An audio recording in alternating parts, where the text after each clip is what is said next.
যে কথা বলছিলাম আপনাদেরকে একদম শুরুতেই, যে কথা বলে শুরু না করলে নয়, তা হলো ইউনুস সংক্রান্তি এগিয়ে আসছে, পৌষ সংক্রান্তি এগোচ্ছে, মকর সংক্রান্তি বলি আমরা। এরপর সূর্যের উত্তরায়ণ শুরু হয়, শীত চলে যায়, অন্ধকার সময় চলে যায়, আলোর সময় আসে। উত্তরায়ণে সব ভালো কাজ করেন সনাতন ধর্মের অবলম্বী মানুষরা। এই উত্তরায়ণের সময়টা গোটা পৃথিবীর জন্য ভালো। যারা অত্যন্ত ঠান্ডায় কষ্ট পান, পৃথিবীর যে সমস্ত দেশ শীতার্ত হয়ে থাকে, তারা শীত থেকে মুক্তি পায়, জড়তা কাটে, আলস্য কাটে, নতুন কর্মচঞ্চলতা শুরু হয়। প্রশ্নটা ওখানেই যে মকর সংক্রান্তি এগিয়ে আসার সঙ্গে সঙ্গে কি ইউনুস সংক্রান্তি এগিয়ে আসছে? জড়তা কাটছে বাংলাদেশে, শুধু বাংলাদেশ না, গোটা পৃথিবী জুড়ে। বাইডেনের যেতে আর 14 দিন বাকি ক্ষমতা থেকে যেতে। মার্কিন যুক্তরাষ্ট্রের বাইডেন, যুক্তরাষ্ট্রের কথা বলছি না, যুক্তরাষ্ট্র ছিল, আছে, থাকবে। যুক্তরাষ্ট্রের বাইডেন, যুক্তরাষ্ট্রের হিলারি ক্লিন্টন, যুক্তরাষ্ট্রের বিল ক্লিন্টন, যুক্তরাষ্ট্রের ওবামা, যারা ভারতীয় উপমহাদেশে ভারতের বিরুদ্ধে, নির্দিষ্ট করে ভারতের সবথেকে বড় সম্প্রদায় হিন্দুদের বিরুদ্ধে জর্জ সোরোস হোক অথবা অন্য যে কোনো মাধ্যমে টাকা ঢেলে জঙ্গি সংগঠন পুষে ভারতের বাইরে, দেশের ভিতরে, দেশের বাইরে রাজনীতিকদের টাকা দিয়ে পুষে ভারতের ভিতরে অস্থিরতা তৈরি করতে চান, ভারতকে ভাঙতে চান। তাদের কিন্তু সময়টা ক্রমশ খারাপ হচ্ছে। বাইডেন যেতে আর 14 দিন, ইউনুস যেতে আর কদিন? এই প্রশ্নগুলো উঠছে, তার একটাই কারণ। ভাবুন একবার, আচ্ছা ছেড়ে দিন বড় বড় কথা, আমি খুব ছোট্ট একটা উদাহরণ আপনাদের সামনে আনছি। ধরে নিন আপনার পাড়ার ক্লাব নির্বাচন হয়ে গেছে, নতুন কমিটি আসছে।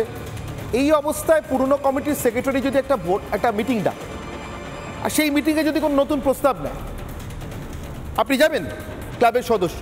আচ্ছা যদি জানো সেক্রেটারি আনা, মানে ক্লাবের নতুন সেক্রেটারি আসবে, এই অবস্থায় দাঁড়িয়ে ক্লাবের পুরনো সেক্রেটারি আনা নতুন প্রস্তাব, তাতে আপনি সম্মত হবেন না? নিশ্চয়ই, পৃথিবীর কেউ হয় না। যদি ক্লাবে এটা সম্ভব না হয়, তাহলে ভাবুন, দুটো এত বড় বড় দেশ, একটা আমেরিকা, একটা ভারত, 14 দিন আর যে লোকটার মেয়াদ, বাইডেন, যুক্তরাষ্ট্রের বুড়ো ভাব, সেই লোকটা তার নিজের সব থেকে পছন্দের, মানে যাকে দিয়ে দেশের ভিতরে বিরোধীদের দমন করতে সব থেকে বেশি ব্যবহার করেছে, আমি বলছি না, ডোনাল্ড ট্রাম্প বলছেন, তার দল বলছে, সেই জেক সুলিভানকে, ওদের দেশের জাতীয় নিরাপত্তা উপদেষ্টা, তাকে পাঠিয়েছে ভারত। কি করবে এসে? 14 দিন পর তো ওর জায়গায় তো নতুন লোক আসবে, ঠিক যেমন বাইডেনের জায়গায় ট্রাম্প আসবে। নতুন লোকটার নামও ঠিক হয়ে গেছে, মাইকেল ওয়ালস।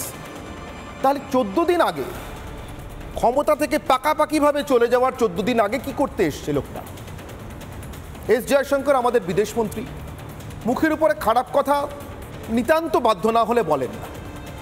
খুব পেরাপেরি করলে, একটু পাকামি টাকামি করলে বিদেশি সাংবাদিকদের মাঝে মধ্যে কোর্কে বুঝিয়ে দেন, ভারত একটা স্বাধীন দেশ বাপু, ও আমেরিকা, রাশিয়া, চীন কারুর কথায় চলে না, নিজের কথায় নিজের স্বার্থে চলে। কিন্তু এর বাইরে এস জয়শঙ্করকে দুর্মুখ বলে অপবাদ আজ পর্যন্ত কেউ দেননি। হ্যাঁ, নিশ্চিতভাবে স্পষ্ট বক্তা। তিনি আজ এই 14 দিন মেয়াদের মার্কিন জাতীয় নিরাপত্তা উপদেষ্টার সফরকে ভালো ভালো কথায় অভিহিত করে দিয়েছেন। তার 4 বছরের ব্যক্তিগত উদ্যোগের জন্য ধন্যবাদও জানিয়ে দিয়েছেন। কিন্তু ব্যাস, ওই একবার ভাবুন, 14 দিন বাকি, তিনি এসে বলছেন জাতীয় স্বার্থে, আঞ্চলিক স্বার্থে, গোটা বিশ্বের স্বার্থে ভারত এবং আমেরিকার সহযোগিতা চলছে, চলবে। জয়শঙ্কর এসবের মধ্যে ঢুকছেনই না, অঞ্চলের কথায় যাচ্ছেনই না, মানে ভারতীয় অঞ্চলের কথা, উপমহাদেশের অঞ্চলের কথা। ব্যক্তিগত উদ্যোগ, ভারত আমেরিকার সম্পর্ক, বাস। তার কারণ জয়শঙ্কর আমাদের মতোই জানেন, আমাদের থেকে আরও বেশি ভালো করে জানেন 14 দিন মেয়াদের লোকের সঙ্গে কথা বলার কি মানে। প্রশ্ন ওটাই, ইউনুসের মেয়াদ সেটাই বার কতদিন?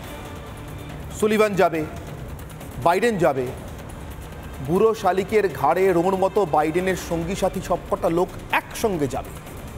ইউনুস আরেক বুড়ো শালিক, তারও ঘাড়ে রোম, দেশের ভিতরে নির্বাচন করতে চায় না, সংস্কারের নামে ঝুলিয়ে রেখেছে।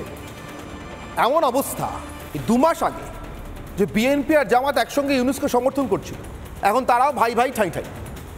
বিএনপি বলছে এই লোকটার মতলব খারাপ, নির্বাচন না করে পাকাপাকি ক্ষমতায় থেকে যেতে চায়, সেটা হলে আরেকটা বিপ্লব হবে। তার মানে কি?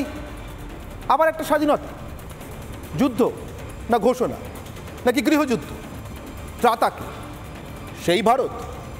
আসবো আজকের বিতর্কে, তার আগে আজকে বিশেষ প্রতিবেদন।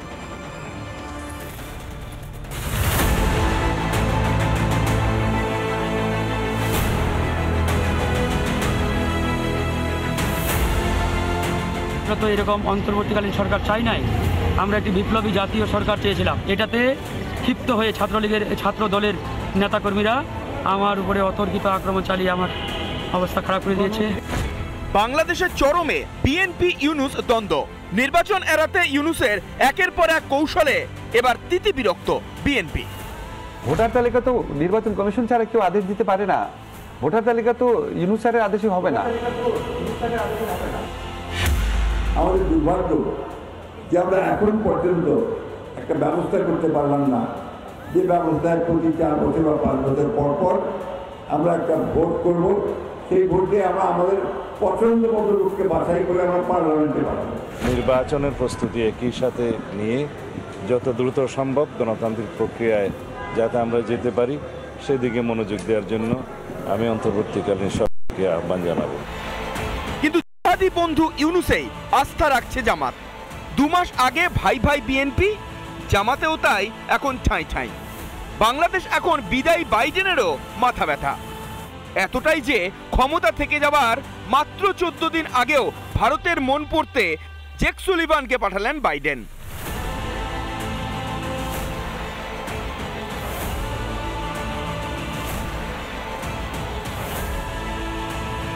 উপমহাদেশে মরণ কামড় দিতে দাঁত ভাঙতে বসা যুক্তরাষ্ট্রের নুন জলে কুলকুচি।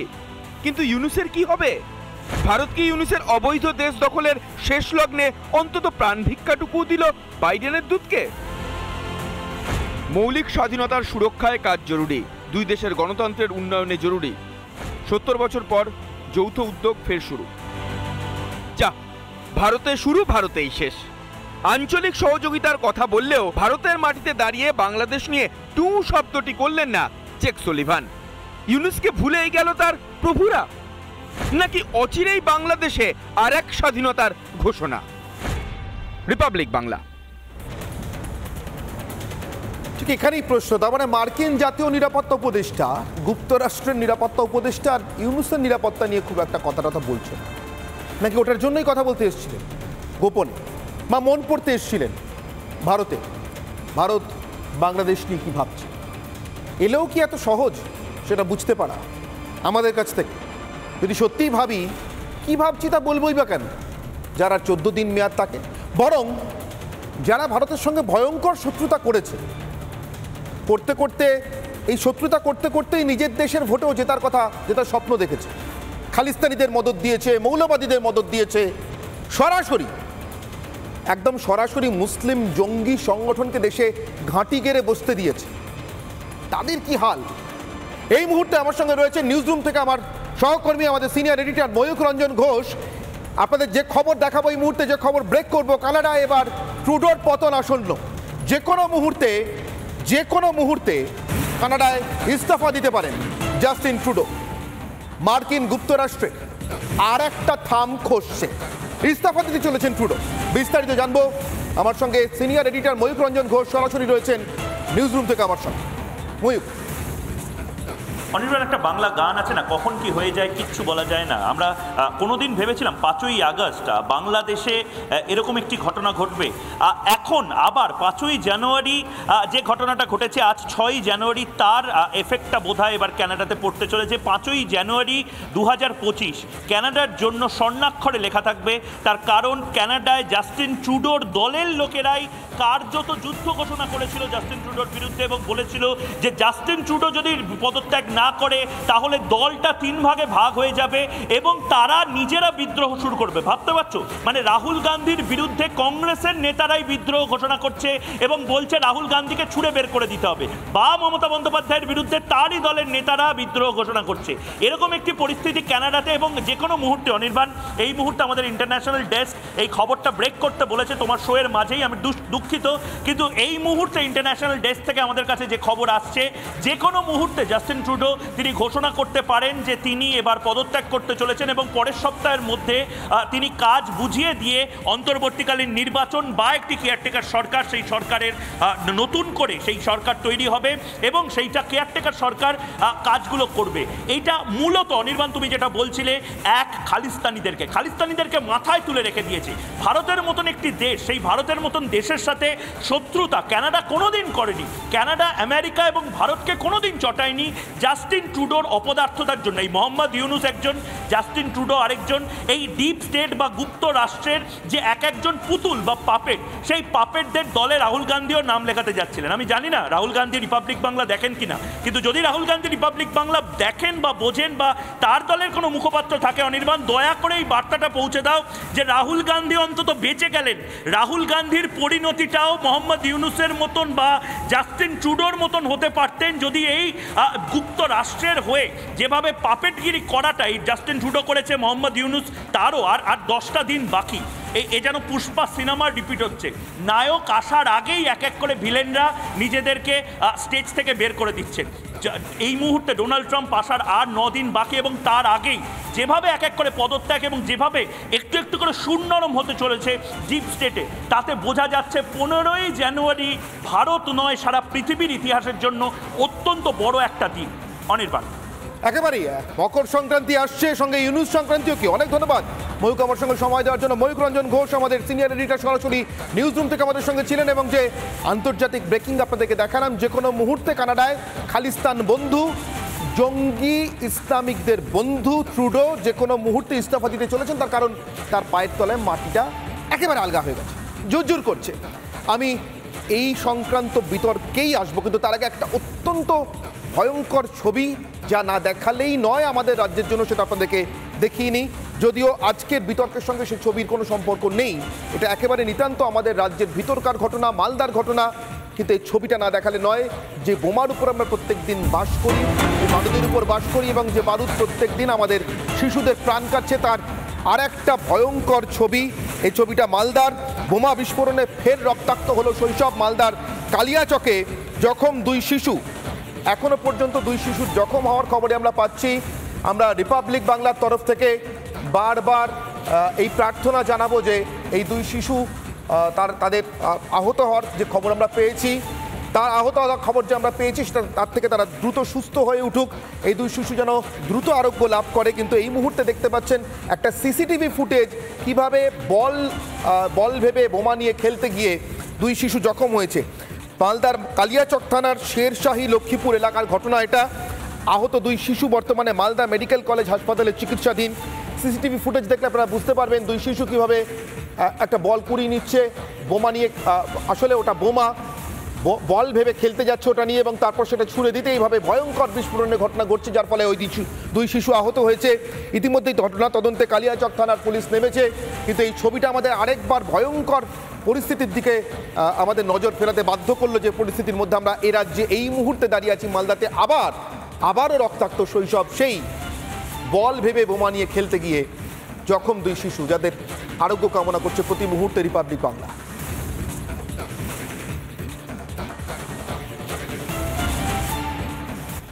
যে কথা বলছিলাম আপনাদেরকে, আমি ছিলাম বাংলাদেশের কথা, আমি ছিলাম মার্কিন যুক্তরাষ্ট্রের এবং মার্কিন যুক্তরাষ্ট্রের একই সঙ্গে।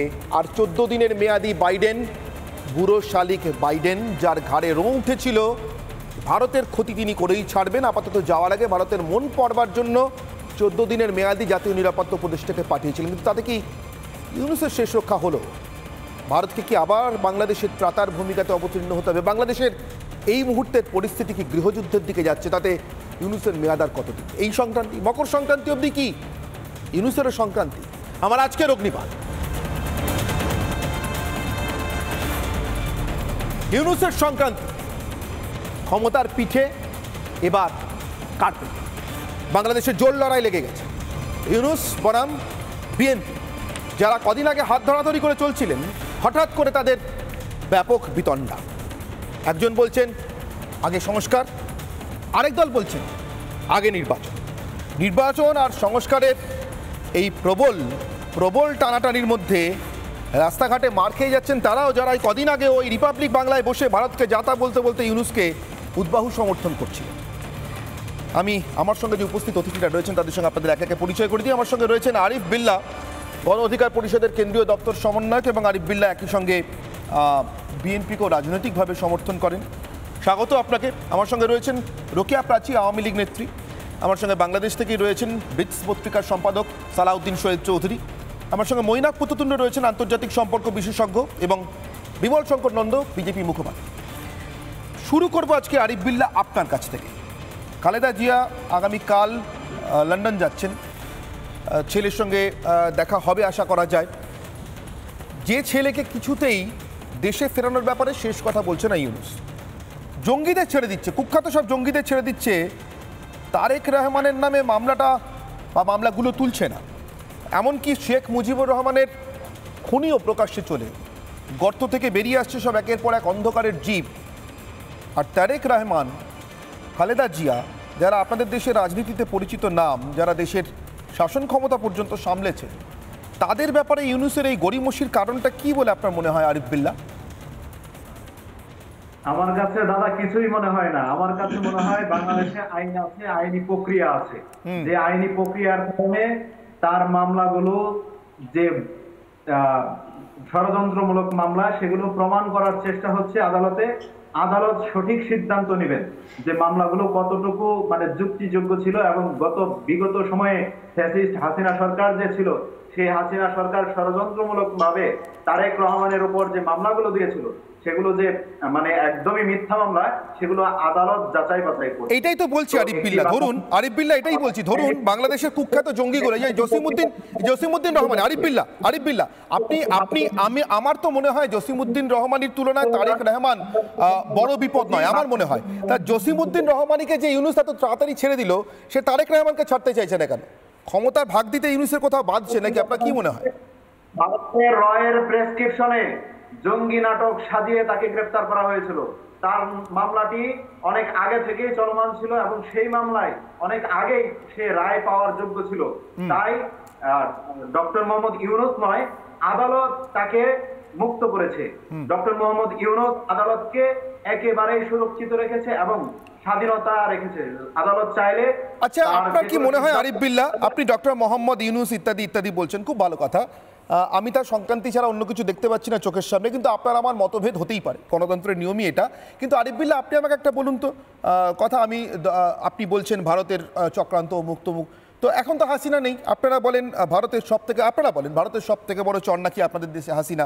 তো হাসিনা নেই, চলে গেছেন কবে। জসিমউদ্দিন রহমানই মুক্তি পেয়ে গেল, তারেক রহমানের মামলাগুলো উঠছে না কেন? এই আমির খসরু বলছেন কেন আগে নির্বাচন দিতে হবে, তারপর সংস্কার আমরা বুঝে নেব, সংস্কার করার ইউনুসকে, ব্যবস্থাপক সরকারকে। আর ইউনুসের আশেপাশে সব জামাতের লোকজন ঘোরাঘুরি করছে, সরকারের মাথায় সব জামাতের লোকজন বসছে, আপনাদের সঙ্গে জামাতের এত দড়ি টানাটানি চলছে, কারণটা কি? বাংলাদেশ আমাদের দেশ, আমরা চালাবো। এখানে জামাত, বিএনপি, গণ অধিকার পরিষদ সর্বদলীয় ভাবে আমরা দেশ চালাবো। এটা নিয়ে ভারতের মাথা ব্যথা কারণ নেই। ভারতের মাথা ব্যথা কে বললো আপনাকে? আরে ভারতের চ্যানেল থেকে কোশ্চেন করলে ভারতের মাথা ব্যথা মনে হয় নাকি? ভারতের চ্যানেল থেকে প্রশ্ন করলে ভারতের মাথা ব্যথা মনে হয় নাকি? কি মুশকিল, আপনারা কিছুই বোঝেন না নাকি? বিদেশ নীতি কিছু বোঝেন না? এর এত কম বুঝলে দেশ চালাবেন কি করে আরিফ বিল্লাহ? আরে দেশ চালাতে হবে তো, ইউনুস তো যাবে করছে, নাকি আপনিও ইউনুসের সঙ্গে যাবেন, কোনটা? না, আপনি কি ইউনুসের সঙ্গে যাবেন ঠিক করেছেন, নাকি ইউনুস যাওয়ার পরে আপনার থাকার ইচ্ছে আছে? আপনি যদি থাকেন, মানে রাজনৈতিক ক্ষমতার কথা বলছি, আপনার যদি ইউনুসের সঙ্গে একসঙ্গে সংক্রান্তিতে যেতে ইচ্ছে না হয়, তাহলে এটা তো বুঝতে হবে যে ভারত থেকে প্রশ্ন ওঠা মানে ভারতের প্রশ্ন নয়। ভারত থেকে প্রশ্ন উঠতে পারে, পাকিস্তান থেকে প্রশ্ন উঠতে পারে, আমেরিকা থেকে প্রশ্ন উঠতে পারে। ধরুন এই যে ট্রাম্প প্রশ্ন করছে, এটা কি ভারতের চক্রান্ত? আপনাদের দেশে হিন্দুদের এই হাল কেন? কি ভারত শিখিয়ে দিল? কি মনে হয়? এখানে আগেই বলেছি, বাংলাদেশে হিন্দুরা জামায়া ধরে আছে, এবং বাংলাদেশে মুসলিম সম্প্রদায় তারা নির্যাতিত। কারণ হিন্দু সম্প্রদায় বলেন আর অন্যান্য সম্প্রদায় যারা আছে, সকলের জন্য যে একটি সুষম দেশ এদেশে বসবাসের যোগ্য, সেটা পৃথিবীর কোনো রাষ্ট্রে নেই। আরিফ বিল্লাহ, আপনি কথা বলুন, এই কথা বলার ফাঁকে ফাঁকে একটু রিপাবলিক বাংলার ইউটিউবে যে লাইভ স্ট্রিমিং হচ্ছে, একটু ওদিকে নজর রাখুন, আপনি দেখতে পাবেন কতগুলো স্মাইলি আসছে আপনার কথার পর, মানে আপনার কথা কতটা সিরিয়াসলি নিচ্ছে মানুষ। আমি ততক্ষণ আপনি এটা দেখে নিন। আপনি দেখতে দেখতে আমি রোকেয়া প্রাচীর কাছে যাই। রোকেয়া প্রাচী, আওয়ামী লীগ নেত্রী হিসেবে আপনার কাছে জিজ্ঞাসা করছি, আমি গত কয়েকদিনে কিছু অদ্ভুত ঘটনা বাংলাদেশে লক্ষ্য করলাম। আমি উল্লেখ করছি, আমি একটু আপনাদের দেশের বিষয়, যেহেতু অন্য দেশের বিষয়ে আমি ফ্যাকচুয়ালি কারেক্ট থাকবো, তাই আমি একটু দেখেই বলছি, জায়গা, লোক ইত্যাদির নাম আমাকে মার্জনা করবেন। আমি এটা একদম পশ্চিমবঙ্গের মতো গড়গড়িয়ে বলে দিচ্ছি না বা বলে যেতে পারছি না, তার কারণ আমাকে ফ্যাকচুয়ালি কারেক্ট থাকতে হবে। গাজীপুরে আওয়ামী লীগ নেতাকে ছাড়াতে মিছিল নিয়ে থানায় জামাতের নেতাকর্মীরা, কিন্তু ভারী অদ্ভুত ঘটনা। এতদিন দেখছিলাম যে আপনাদের নেতাকর্মীদের মুন্ডু চাইছে জামাত, মুন্ডু চাইছে বিএনপি, এখন আপনাদের নেতাকে ছাড়াতে, গাজীপুরে আওয়ামী লীগ নেতাকে ছাড়াতে মিছিল নিয়ে জামাতের নেতাকর্মীরা। এবং পরে যেটা জানতে পারলাম যে আপনাদের এই কর্মীকে নিয়ে টানাটানি চলছে, মানে আপনাদের এই কর্মী, যার নাম আমি নামটাও দেখে বলছি, মোহাম্মদ শফিকুল শিকদার, ৩রা জানুয়ারি রাতে গাজীপুরের জয়দেবপুর থানায় নেতাকর্মীরা জমায়েত হন, মানে জামাতের নেতাকর্মীরা। শেষ পর্যন্ত তাকে যদিও ছাড়া হয়নি, কিন্তু জামাতের নেতাকর্মীদের নাম দাবি ছিল শফিকুল শিকদার আগে তিনি আওয়ামী লীগ করতেন 2018 সালে, কিন্তু এখন আর তিনি আওয়ামী লীগ করেন না, এখন তিনি জামাত করতে চান। কিন্তু তাকে দলে টানতে চেয়ে বিএনপি দলে টানতে পারেনি, তাই মিথ্যা অভিযোগে তাকে জেলে পুরে দিয়েছে, এটা জামাতের নেতাকর্মীরা বলছে। কিন্তু আমি যা তথ্য পাচ্ছি, 2023 সালের 8ই সেপ্টেম্বর মির্জাপুর ইউনিয়ন আওয়ামী লীগের আহ্বায়ক হিসেবে মোহাম্মদ এনামুল হক স্বাক্ষর করেন এবং অনুমোদিত করেন মির্জাপুর ইউনিয়নের 2 নম্বর ওয়ার্ডে আওয়ামী লীগ কমিটির তালিকায় 23 নম্বর ক্রমসংখ্যায় নাম রয়েছে এই শফিকুল শিকদারে। মানে 2018 নয়, 2023-এর 8ই সেপ্টেম্বরও তিনি আওয়ামী লীগই করতেন। এখন আমি জানি না জামাতের কাছে 23 সালের আওয়ামী লীগের তুলনায় 18 সালের আওয়ামী লীগ বেশি বাঞ্ছনীয় বা কাম্য কিনা, সেজন্য তারা 5 বছর ঘড়িটা পিছোতে চাইছেন, কিন্তু আপনাদের নেতাকর্মীদের নিয়ে টানাটানি চলছে বিএনপি আর জামাতে, গল্পটা কি রোকেয়া প্রাচী? ধন্যবাদ রিপাবলিক বাংলাকে। এই প্রসঙ্গে শুধু বলবো যে শুধু এখানে একটি ঘটনা না, আমাদের ছাত্রলীগের হেলমেট থেকেও প্রচুর জামাত শিবিরের নেতাকর্মী বেরিয়েছে। এখন এই মুহূর্তে জামাত শিবিরের যে কমিটি দেখছি আমরা, সেখানে প্রচুর ছাত্রলীগের থেকেছে, ছাত্রলীগের ভালো পোস্ট দখল করে ছিল এতদিন বঙ্গবন্ধুর কথা বলেছে, এতদিন আওয়ামী লীগের গুণ কীর্তন করেছে। তারা আসলে জামাত শিবিরেরই কর্মী ছিল, কিন্তু তারা ভোল পাল্টে আওয়ামী লীগের মধ্যে তাদের ষড়যন্ত্রকে সাকসেসফুল করার জন্য আমাদের ছাত্রলীগের হেলমেটের ভেতর ছিল। এরকম বিচ্ছিন্ন বিভিন্ন জেলায় বিভিন্ন কমিটিতে জামাত শিবিরের নেতা কর্মীদের ঘাপটি মেরে থাকার উদাহরণ আছে। আমার ধারণায় ঘটনাটি এই।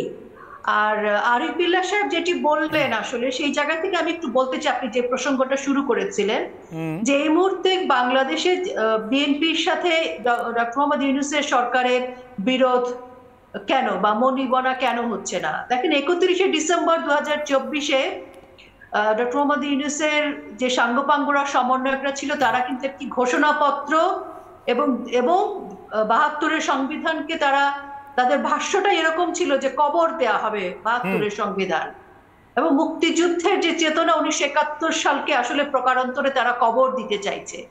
তো তখন আমরা আসলে দেখলাম যে বাংলাদেশের রাজনীতিতে দেরিতে হলো বা বিএনপির যারা একদম উপরের দিকে রাজনৈতিক নেতারা আছেন, তারেক রহমান সহ, মির্জা ফখরুল ইসলাম আলমগীর, রুহুল করিম রিজভী সাহেব, ইকবাল হাসান টুকু, মির্জা আব্বাস সহ, গয়েশ্বরচন্দ্র রায় সহ প্রত্যেকেই 72-এর সংবিধান এবং 1971 সালের যে মুক্তিযুদ্ধের সপক্ষে তারা তাদের অবস্থানকে প্রকাশ করেছেন এবং তারা নিশ্চিত করেছেন জনগণের কাছে।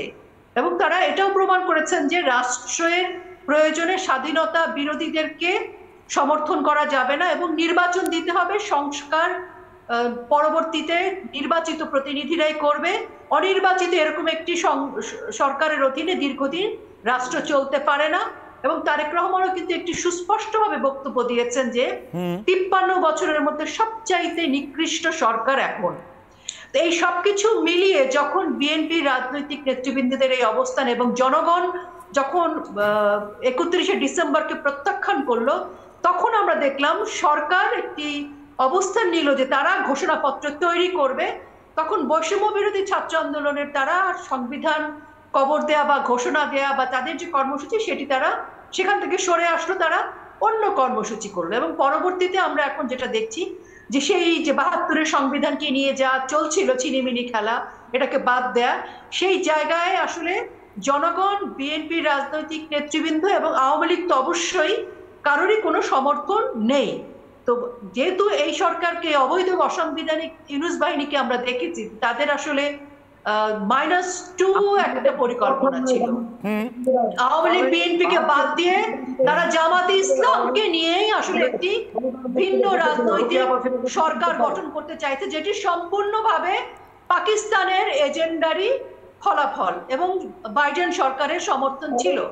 তো আজকের যে প্রেক্ষাপট, যেখানে বাইডেনের বিদায় ঘণ্টা বাজছে এবং বিএনপি আওয়ামী লীগ তারা রাষ্ট্রীয় প্রয়োজনে, সংবিধানের প্রয়োজনে 1971 সালে মুক্তিযোদ্ধাদের প্রতি শ্রদ্ধা জানিয়ে বিএনপি কিন্তু আওয়ামী লীগের এই বিষয়টিকে সমর্থন করছে। আমি এটা বলবো না যে আওয়ামী লীগকে সমর্থন করছে, বিএনপিও কিন্তু একটি মুক্তিযোদ্ধাদের রাজনৈতিক দল, সেখানেও মুক্তিযোদ্ধারা রয়েছে।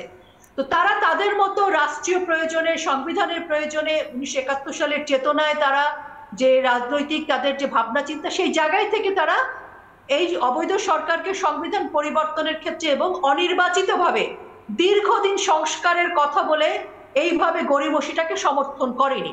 বেশ, তো আজকে যখন কেউ সমর্থন করছে না, সেই জায়গা থেকে কিন্তু ইউনূস সাহেবের সাথে এখন বনিবনাও চলছে না। বেশ, রোকেয়া প্রাচী, আপনি আমার সঙ্গে থাকুন। আমি সালাউদ্দিন শোয়েব চৌধুরীর কাছে যাব। সালাউদ্দিন শোয়েব চৌধুরী, আমি একটা কথা স্পষ্ট বুঝতে পারছি যে রাজনৈতিক মতবিরোধ অবশ্যই ছিল, আছে এবং থাকবেও নিশ্চয়ই, দুটো আলাদা দল, আলাদা নেতৃত্ব তাদের, কিন্তু অন্তত মুক্তিযুদ্ধের চেতনা, তার উত্তরাধিকার, এইগুলোকে নিয়ে বিএনপির সঙ্গে আওয়ামী লীগের কোনো বিরোধ নেই।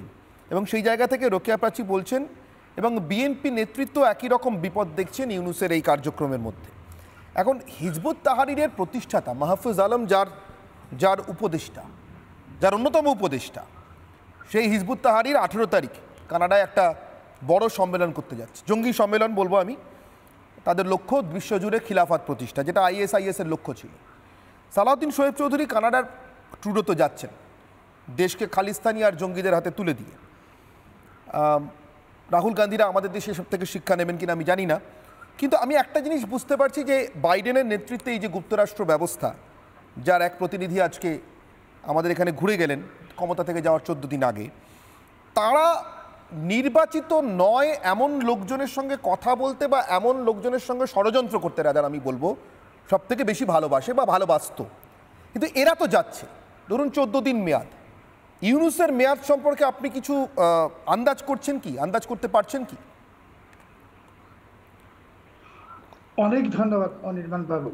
দেখুন, আমি তো 5 নভেম্বর থেকে বারবার বলে আসছি যে ইউনূসের মেয়াদকাল 20 জানুয়ারি। আজকে থেকে ঠিক 4 দিন আগে একটি জাতীয় দৈনিকের সাথে সাক্ষাৎকারে ইউনূস দুটো কথা বলেছেন, আপনার সদয় অবগতির জন্য আমি জানাচ্ছি। প্রথম কথাটি হলো, তিনি বলেছেন যে ওনাকে যে দায়িত্বে বসিয়ে দেওয়া হয়েছে, এই দায়িত্ব সম্পর্কে ওনার বিন্দু মাত্র অভিজ্ঞতা নেই। দ্বিতীয় কথা যেটা উনি বলেছেন যে ট্রাম্প প্রশাসনের পক্ষ থেকে ওনার এখানে চাপ আসবে এবং উনি এরই মধ্যে কিছু কোট আলামত আনকোট দেখতে পাচ্ছেন। তো এই যে এতক্ষণ আলোচনা আমরা শুনলাম, বিএনপি, জামাত বা পাখা গজিয়ে ওঠা কিছু পিঁপড়ের মতো রাজনৈতিক দল, এদের লম্ফজম্প, আসলে সবাইকে বিনয়ের সাথে বলবো যে ক্লিনিক্যালি ডেড একটা রোগীর বিয়ে কখন হবে, এই সমস্ত জিনিস নিয়ে আলোচনা করাটাও অমূলক। ইউনূস এখন ক্লিনিক্যালি ডেড। এখন ইউনূসের যে মাস্কটা, যে লাইফ সাপোর্ট মাস্কটা, এটা কি বাইডেন নিজেই খুলে দিবে নাকি ট্রাম্প খুলবেন, সেটাই প্রশ্ন। এটা খুব ইম্পর্টেন্ট কথা, খুব ইম্পর্টেন্ট কথা সালাউদ্দিন শোয়েব চৌধুরী যেটা বলছেন। আমি এখান থেকে মৈনাক পুততুণ্ড আপনার কাছে আসবো। সালাউদ্দিন শোয়েব চৌধুরী বলছেন ইউনূস ক্লিনিক্যালি ডেড, যে মাস্কটা আছে সেটা বাইডেন নিজেই খুলে দিয়ে যাবেন। তার জন্য জেক সুলিভানকে পাঠিয়েছিলেন কিনা, মানে সেসব কথাবার্তা বলতে বা আগাম জানাতে যে বাবু ভুল হয়ে গেছে তোমাদের ওখানে নাক গলাতে যাওয়া, নাকি ট্রাম্পই এসে খুলবেন, বাইডেন শেষ পর্যন্ত হাত ধরেই থাকবেন, সেটা সময় বলবে। আমি মৈনাক পুততুণ্ড আপনার কাছে জিজ্ঞাসা করবো, একজন আন্তর্জাতিক সম্পর্ক বিশেষজ্ঞ হিসেবে, যারা চলে যাচ্ছে ক্ষমতা থেকে, দেখুন গুপ্তরাষ্ট্রের ক্ষমতা নিয়ে আমার কোনো বক্তব্য নেই, কিন্তু যুক্তরাষ্ট্রের ক্ষমতা থেকে যাদের যাওয়ার মেয়াদ আর 14 দিন, আপনার শেষ কবে মনে পড়ে মার্কিন যুক্তরাষ্ট্রের জাতীয় নিরাপত্তা উপদেষ্টা যার নিজের মেয়াদ আর 14 দিন, তিনি দ্বিপাক্ষিক, আঞ্চলিক এবং আন্তর্জাতিক বিভিন্ন বিষয়ে দুদেশের সম্পর্ক নিয়ে বোঝাপড়া সম্পর্কে কথা বলতে দিল্লিতে এসছেন? মৈনাক পুততুণ্ড, এই আসার কারণ কি, আপনার কি মনে হয়? দেখুন, এই জেক সালিভান তিনি এই যে একটা একদম অন্তিম সময়ে তিনি এসে উপস্থিত হয়েছেন, খালি হাতে কিন্তু আসেননি। একটা খুব ইন্টারেস্টিং জিনিসের সময় ঘটেছে, সেটা হচ্ছে যে আমরা জানি যে ইন্দো ইউএস নিউক্লিয়ার ডিল যেটা হয়েছিল, সেই নিউক্লিয়ার ডিল হওয়ার পরেও সিভিল নিউক্লিয়ার কোঅপারেশনের ক্ষেত্রে দুটো দেশের যে বিভিন্ন এন্টিটিগুলো রয়েছে বা কোম্পানিজগুলো রয়েছে যারা নিউক্লিয়ার বিষয়গুলো নিয়ে ডিল করে, তাদের মধ্যে বিভিন্ন চুক্তিগত ক্ষেত্রে একটা অসুবিধা ছিল। তো এই যে জেক সালিভান এসছেন, তিনি ভারতের জন্য একটা উপহার নিয়ে এসছেন, যে এখন থেকে ইউএস ঘোষণা করছে যে এই সিভিল নিউক্লিয়ার ডিলের যেটুকু অসুবিধা ছিল এই প্রাইভেট কোম্পানিগুলির ক্ষেত্রে, সেগুলো নাকি আর থাকবে না। তার মানে মৈনাক পুততুণ্ড, আমি একটু ক্লিয়ার করি, মৈনাকবাবু একটু ক্লিয়ার করি প্লিজ, আপনি অন্যভাবে নেবেন না।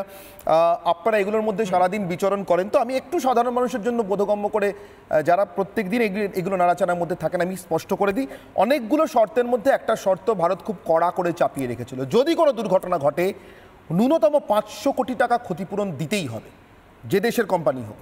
আর এতেই প্রথম থেকে আপত্তি ছিল আমেরিকার, ফলে নরেন্দ্র মোদী এর থেকে নড়েননি এবং আমেরিকার কোনো কোম্পানিও আমাদের দেশে পরমাণু বিদ্যুৎ চুল্লি তৈরি করতে আসেনি। এখন কি এই 500 কোটি টাকা ক্ষতিপূরণের ক্লজটাও ওরা মেনে নিতে রাজি, মৈনাকবাবু, যে কোনো মূল্যে? আমার মনে হয় ওনারা এখন সবই মেনে নিতে রাজি হবেন এই শেষ সময়তে। তার কারণ এই যে আলোচনাটা হচ্ছিল না, যে ওনারা কি মোহাম্মদ ইউনূস সরকারের থেকে অক্সিজেনের নলটা খুলে নিতে আসছেন নাকি ওটাকে ওনারা রেখে দেবেন। আমার মনে হয় যে আন্তর্জাতিক পরিস্থিতি দেখে, বন্ধু ট্রুডো পার্শ্ববর্তী দেশে তার কি পরিস্থিতি হতে চলেছে এইসব দেখে ওনারা বুঝতে পারছেন যে ভারতের সমর্থন ওনাদের প্রয়োজন হবে যদি মোহাম্মদ ইউনূসের এই সরকারকে টিকিয়ে রাখতে হয়। এবং দেখুন, বাংলাদেশের ভেতরেও যেটা হচ্ছে সেটা তো ওনারাও খেয়াল করছেন। বাংলাদেশের ভেতরে এই মুহূর্তে মোহাম্মদ ইউনূস তিনি বলেছিলেন যে 2024 সালের ডিসেম্বরের শেষেই যে 6টা তিনি কমিশন তৈরি করেছেন, রিফর্ম কমিশন, তারা তাদের রিপোর্ট টেবিল করবে। সেই রিপোর্টের এখন কোনো ঠিকানা নেই, সেগুলো কবে হবে। তিনি এখন বলছেন যে ইলেকশন না 3 মাস নয়, ইলেকশনের টাইমলাইন তিনি দিয়ে দিয়েছেন এখন 2026-এর মাঝামাঝি পর্যন্ত। তার মধ্যে তিনি এখন আবার একটা শর্ত জুড়েছেন যে 18 বছর বয়স অব্দি ভোটাধিকার নয়, 17 বছর বয়স অব্দি ভোটাধিকার। মানে বাংলাদেশের কিন্তু অলরেডি 18 বছর বয়স পর্যন্ত সমস্ত নাগরিক যারা আছে তাদের একটা ন্যাশনাল আইডি, মানে ওদের যে ভোটার কার্ড সেটা রয়েছে। কাজে ইলেকশন কমিশনের কোনো এক্সট্রা কাজ কিছু নেই। তাহলে 1.5 বছর যে সময়টা তিনি চাইছেন বসে থাকার জন্য, তিনি কি অজুহাত দেবেন? সেই অজুহাতটা হচ্ছে 17 বছরদের জন্য ভোটাধিকারটা তৈরি, অর্থাৎ ইলেকশন কমিশনের কাজটাকে বাড়িয়ে দেওয়া। দ্বিতীয়ত যেটা বাংলাদেশে ঘটছে সেটা হচ্ছে বাংলাদেশে মোহাম্মদ ইউনূস সরকার এবং বিএনপি ছাড়া অন্য যে দলগুলি রয়েছে, বিশেষ করে জামাত, তারা চাইছে প্রপোর্শনাল রিপ্রেজেন্টেশন সিস্টেম, মানে কনস্টিটিউয়েন্সি ভিত্তিক কোনো ইলেকশন হবে না, যে যার নিজের পছন্দের পলিটিক্যাল পার্টিকে ভোট দেবে এবং সেই অনুযায়ী ইলেকশনের ফল নির্ধারিত হবে। এর ফলে যারা বিএনপির মতো ন্যাশনাল পার্টি নয়, যাদের সারা বাংলাদেশে অস্তিত্ব নেই, সেই দলগুলির কিন্তু সুবিধা হবে, অসুবিধা হবে বিএনপির মতো দলের, যারা এই রিপ্রেজেন্টেশন সিস্টেমটার বিরোধী। অর্থাৎ ইউনূস প্রাণপণ চেষ্টা করছেন বিভিন্নভাবে, বিভিন্ন অজুহাতে ক্ষমতায় টিকে থাকার, এবং আমার ধারণা বাইডেন সরকারও এই শেষ চেষ্টাটা করে চলেছে তাকে ক্ষমতাতে বসিয়ে রাখার জন্য।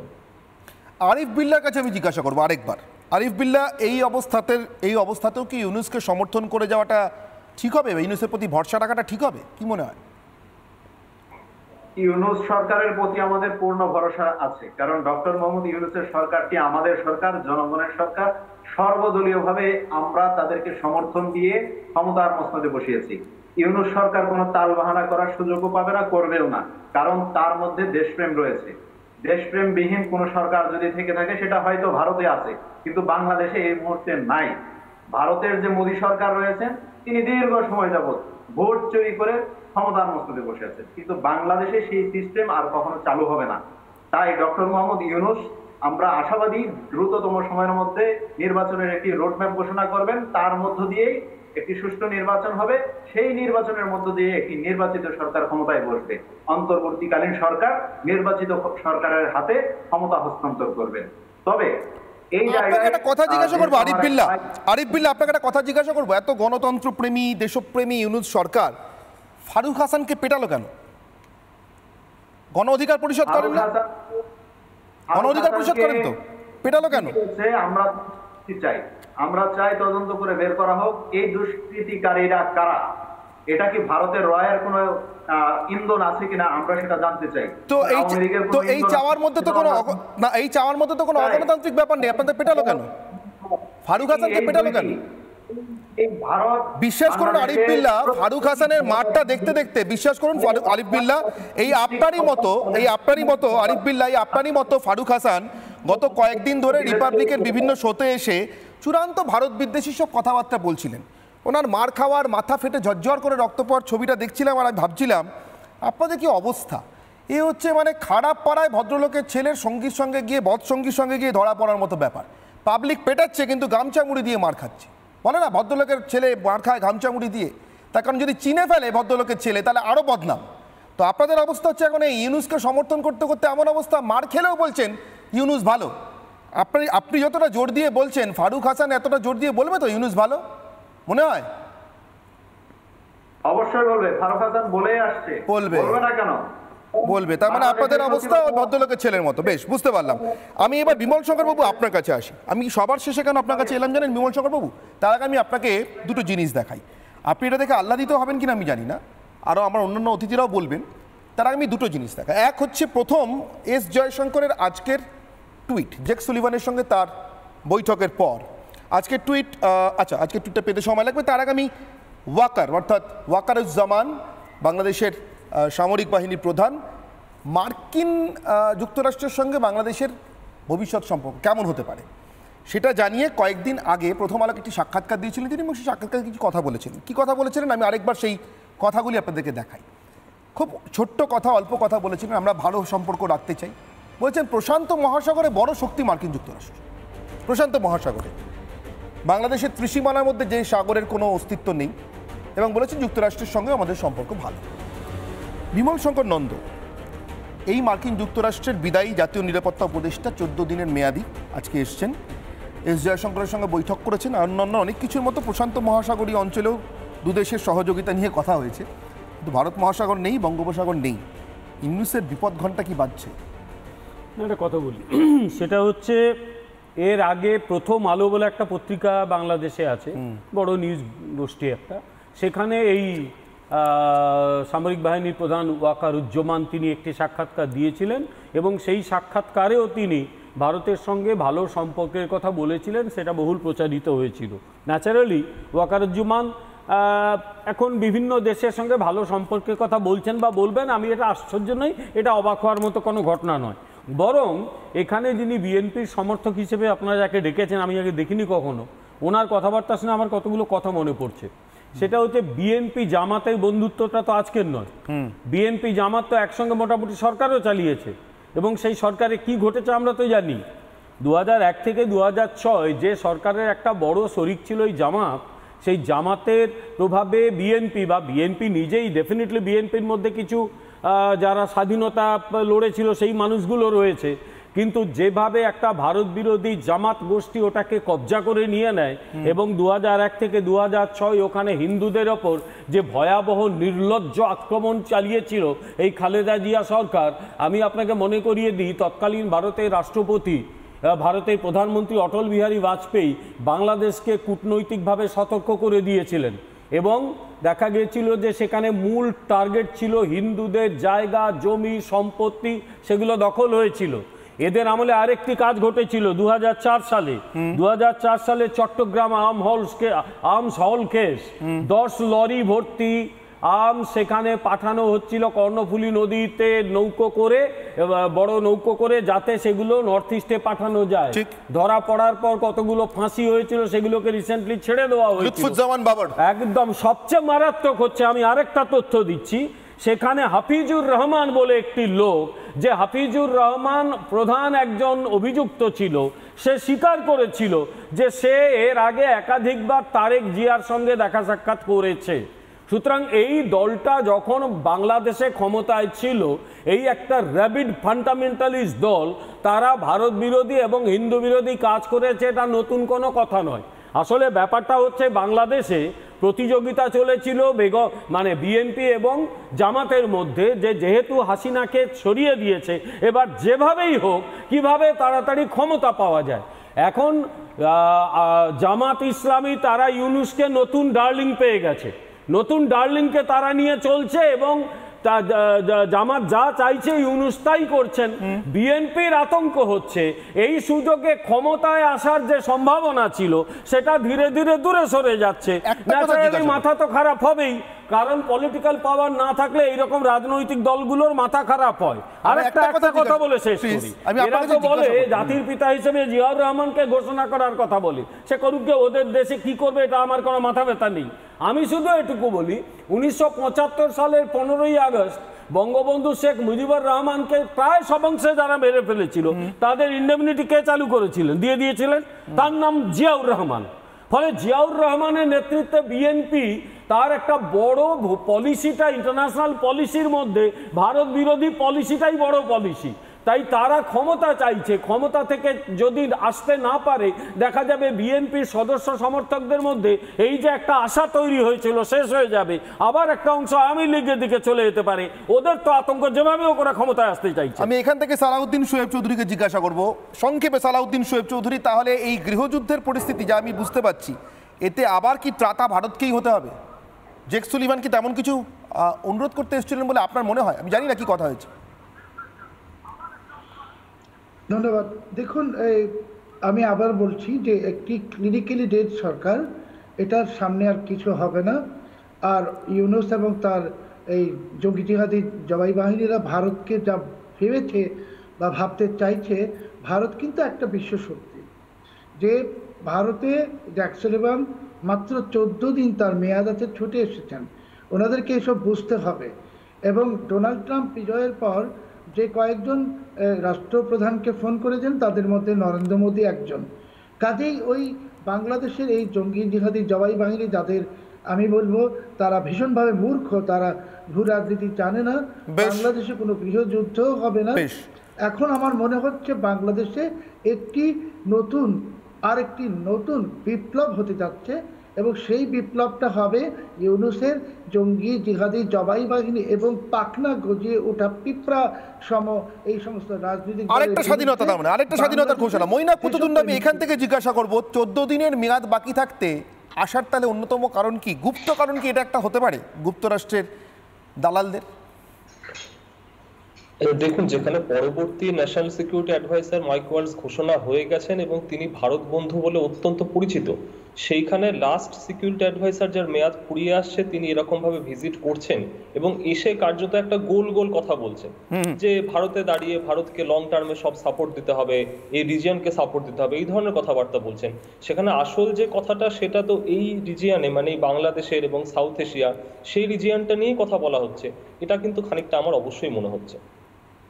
রোকেয়া প্রাচী, 10 সেকেন্ডের মধ্যে আপনার কাছে উত্তর চাইব। বাংলাদেশ কি আবার ভারতের প্রত্যাশী হতে হবে? বাংলাদেশকে, মানে আমি কোনো খারাপ অর্থে বলছি না, আঞ্চলিক স্থিতিশীলতার জায়গা থেকে বলছি। 10 সেকেন্ডে প্লিজ। না, আমি কিন্তু মনেই করি যে যদি বাংলাদেশ এখন যেদিকে যাচ্ছে, কারণ ডক্টর মোহাম্মদ ইউনূস জঙ্গিদেরকে নিয়ে যেভাবে জোট বেঁধেছে, কারণ আওয়ামী লীগ বিএনপি সবাই কিন্তু মুক্তিযুদ্ধের বিষয়কে সমর্থন করছে, সেই ক্ষেত্রে যদি বাংলাদেশে এই ধরনের জঙ্গিদের তৎপরতা বৃদ্ধি পায় তাহলে অবশ্যই আমার কাছে মনে হয় যে প্রতিবেশী রাষ্ট্র হিসেবে এই জঙ্গি তৎপরতাকে প্রতিহত করবার জন্য আমাদের উভয় পক্ষকে একটি সাহায্য সহযোগিতা এই অঞ্চলে জঙ্গি কার্যকলাপ যদি বৃদ্ধি পায়, বাংলাদেশে এই ধরনের ঘটনা ঘটলে, আমাদের নর্থ ইস্ট যদি আবার অশান্ত করার ওরা চেষ্টা করে, তাহলে ভারতবর্ষকে তো তার প্রয়োজনীয় ব্যবস্থা নিতেই হবে, কিছু করার তো নেই। 18ই জানুয়ারি কানাডায় জঙ্গি সম্মেলন হিজবুত তাহরিরের, 20 জানুয়ারি আমেরিকায় ডোনাল্ড ট্রাম্পের শপথ, তার আগে ট্রুডো পালাচ্ছেন দেশকে জঙ্গিদের হাতে ছেড়ে। ইউনূস কবে পালাবে? 15, 16, 17? আমরা অপেক্ষায় থাকবো। অনির্বাণের অগ্নিবাণ এখানেই শেষ করছি। সঙ্গে থাকুন রিপাবলিক বাংলায়।